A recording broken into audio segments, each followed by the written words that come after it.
Hello everybody, this is CJ Wiley with more adventures on the road. It's a rainy day here in North Carolina.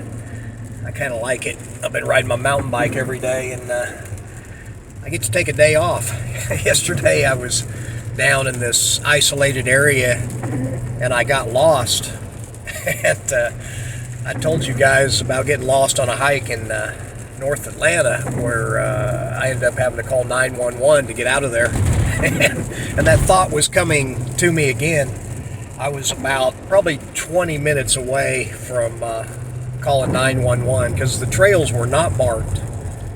And I mean, I got out probably 4 or 5 miles into this area that's it's private property, but they allow the mountain bikers to ride on it. And there's like no way to tell where you're at because you can't hardly even see the sun. It's so,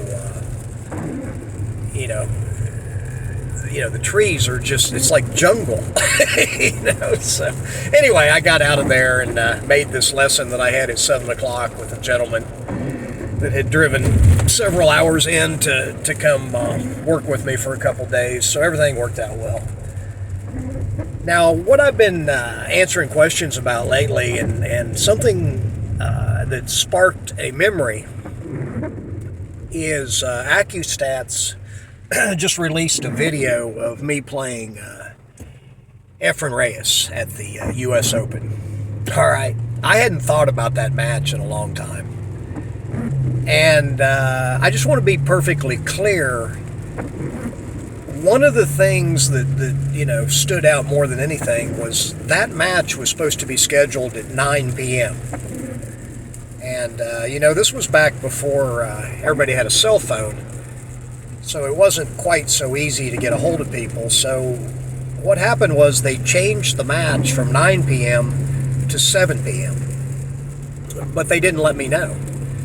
So that's not in itself such a big deal. Like if I just had to change from 9 o'clock to 7 o'clock, even on the spur of the moment, that's really not that big a deal, okay? But I want to tell you why this was a bigger deal, because it might help you in knowing how I prepared for matches. Because for, 7 straight years, I was pretty much in the top 10 the whole time. I was number 1 a few times. I was player of the year in 96 with Pool and Billiard magazine. And a lot of it was because of my preparation. I studied the martial arts. I started that in 1989. And by 1991, when I was first on the pro tour, my first tournament was in Toronto, Canada, I was already close to a black belt. 92, I think I got my black belt. 95, I got my second degree black belt. And I never tested for third degree, even though I trained for it a few times. Things just came up, and I think I'm at that level now, but I haven't actually tested. So here's what happened. When I was playing my big matches especially, I would never eat less than 2 hours before I played, because it takes time to digest your food, and it takes energy to digest your food. So when you eat a big meal especially, you're going to get kind of lethargic. There's a chemical reaction that we have that's kind of an allergic reaction to food.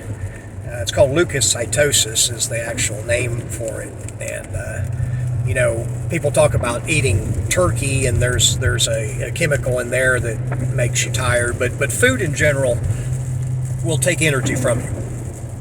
So my recommendation to anybody that's playing a big pool match is eat at least 2 hours before the match. So that night I was playing Efren at 9. I went to the restaurant there at the hotel and ate at 6:30.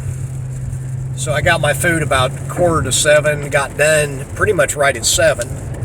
I left to go back to my room to further prepare for my match. And as I was walking by the tournament room, somebody's like, CJ, you're up. They called you. You're playing Efren on the main table. And I was like, no, I don't play till 9. And they're like, no, they just called your match. So I went in there real quick, disturbed. I felt like, something horrible had happened, and it really had. Because they told me, yeah, we changed the match time, and you play right now. I didn't even have my cue stick, so I had to run up to my room, get my cue stick, and go back down there. And when I watched that match, I couldn't even watch it very closely because I knew how I felt, especially at the beginning of the match. And man, I was right.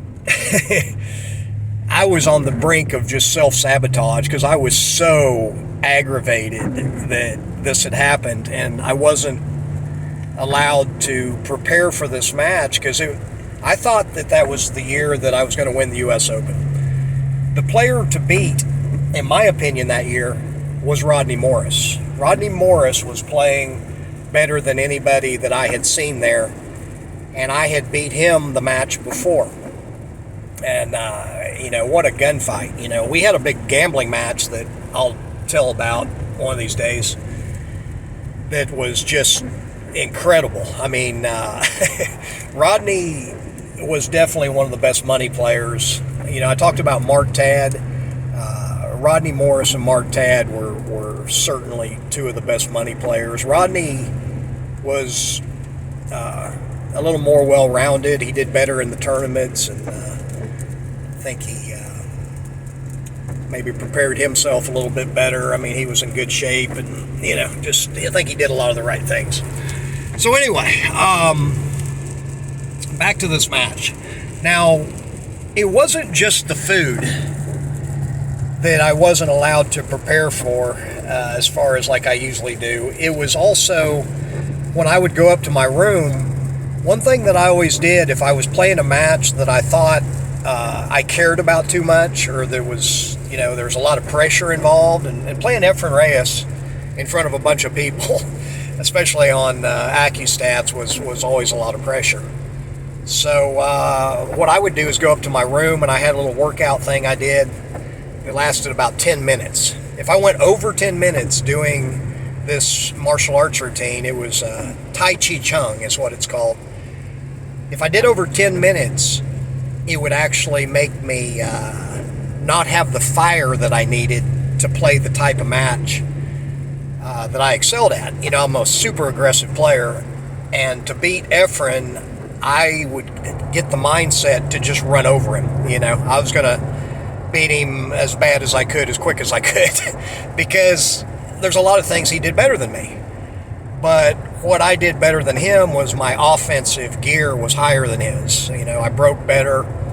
I shot balls off the end rail better, but he did everything else probably a little bit better than me, especially finesse and touch shots and short range type shots, the kicking, So, I figured all that in, because if you're going to play these guys that are super champions, you have to be realistic about what your strengths and weaknesses are, and you've got to strengthen your strengths and try to neutralize your weaknesses, And so what I would do is I would basically do a little meditation after I worked out and imagine that the guy had already beat me. I would, even get vivid that I was playing Efren, and I just didn't play as well as I could have. I had opportunities. I didn't take advantage of them.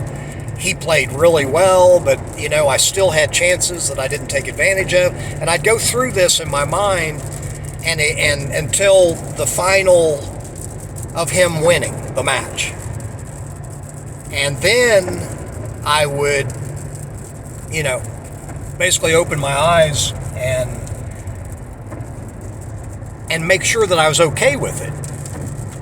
Because I imagined that I lost. See, your mind doesn't know the difference between things imagined and things real, until you give conscious attention to it. That's how come visualization is so powerful, and people like Tony Robbins has proved that with people shooting basketballs and the military shooting pistols and rifles, and visualizing things, is every bit as effective as actually doing it. And a lot of times even more, because you can visualize things perfectly. You can make every single shot when you visualize them. So what I'm saying isn't a negative thing. I accepted losing before I played. That way, I got it over with, and I didn't have to think about it anymore. So when I was playing a match, and a lot of times I would get down in matches, and I was used to that, but it didn't bother me. I didn't ever think about, I could lose this match, because I had already accepted that I had, and that freed me to play my best and to actually win, because playing at our level, you're usually going to get chances. I mean, if you don't win, you can always look at least one shot that you could have played differently, or that you could have executed better, or made a different decision. But generally, I can only think of one match in my whole life where the guy just ran over me. And that's because we were using a magic rack, and he just ran so many racks, and the table wasn't playing tough. But it wasn't, that wasn't like a real match where we were going back and forth. So anyway, I didn't have a chance to prepare for that. So when I went back down to play, I think I won the first game, but inside, my blood was boiling, because again, I was so used to preparing. The Asian man that I traveled with, Dalton Leone, always told me, he said, preparation is all and readiness is everything. He said, preparing and being ready for big matches. And, that's kind of like the samurai way of thinking. Every day that they wake up, they accept that today would be a great day to die. See, that's the same mindset as I'm talking about. And I actually use that one too. I like to give my will and my life over to my Creator, and I'm okay with this being my last day. That doesn't mean it's negative and I'm going to do anything. As a matter of fact, I think it protects me even more from outside influences. I've been in some near-death situations quite a bit, and my subconscious reflexes saved me every time. And I don't think I could have reacted. I know I couldn't have consciously as fast as I could subconsciously. And it's the same thing with your pool game. You'll never play as good consciously as you do subconsciously. And I teach that, as far as the mental game, and I teach the physical elements of how to approach every shot exactly the same, and to be able to triangulate your aiming as opposed to just having one line, the shot line. I have two lines when I'm aiming. I have the alignment line, and then from there, I use that as a baseline to calculate the aiming line. So it's powerful, and I think pretty much every champion player does it subconsciously. They just don't realize what they're doing consciously. So anyway, when you're preparing for matches, like I said, it's best to eat at least 2 hours before you play. And I would recommend, if you have any fear of losing, if you are intimidated in matches, you have to admit it to yourself. You don't have to admit it to anybody else. I can, because I'm okay with it, I was voted, one of the best money players of the 20th century because of these things that I'm talking about. And if I hadn't been realistic in my playing ability, and I couldn't have any ego. So, I did a lot of things studying like Zen and the Art of Archery, and different mental techniques like the Inner Game of Tennis, Tim Galloway. I read those books when I was a teenager, and I studied that kind of stuff a lot to be able to get into that zone as deep as I did, to reach the levels of pocket bears that I did. So anyway, I hope this helps you if you're having any trouble with your competition. It may be because of your eating, and I never drank when I played in tournaments. A little bit when I was gambling, but I never. You can't be intoxicated and play great pool. And accepting defeat to free yourself for victory is a powerful thing. So, at least experiment with it if you're having any trouble in that area. So anyway, I'm going to enjoy this rainy day by going inside and playing a little pool at the Speakeasy here in Sanford, North Carolina. Anyway, hope you're having a great weekend, and I'll talk with you soon.